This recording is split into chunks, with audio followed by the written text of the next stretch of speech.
বিকালবেলা ঝালমুড়ি পছন্দ করে না এরকম খুব কম মানুষই আছে। তো মামুনিকে বললাম চলুন আজকে ঝালমুড়ি বানানো যাক। তো এইভাবে ঝালমুড়ি বানিয়ে ফেলেছিলাম। আর ওই যে চপে ঠোঁয়ার মধ্যে মামুনি ভরে দিয়েছিল, ওই ঠোঁয়ার মধ্যে কিন্তু এই ঝালমুড়ি খাওয়ার স্বাদই আলাদা। তো চলো দেখিয়ে দিই কীভাবে। ঘরেতে যা যা উপকরণ ছিল সব দিয়ে বানিয়ে ফেলেছিলাম।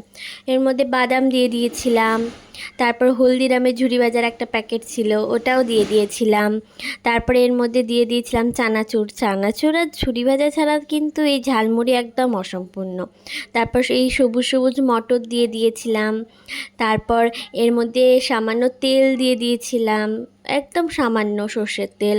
চাট মশলা এটা, যেটা মামুনি দিচ্ছে এটা। তারপর নুন দিয়ে দিয়েছিলাম। এরপর সব উপকরণগুলো কেটে রেখেছিল দিচ্ছিল, যেরকম হচ্ছে ধনেপাতা, একটু ছোলা দিয়েছিল, ও তারপর শসা কুচি দিয়েছিল, আর একটা লঙ্কা কুচি ছিল তা দিয়েছিল, হ্যাঁ টমেটো কুচিও দিয়েছিল সামান্য, শসা কুচি, লঙ্কা কুচি, পেঁয়াজ কুচি, আর তারপর একটা চপ দিয়ে দিয়েছিল।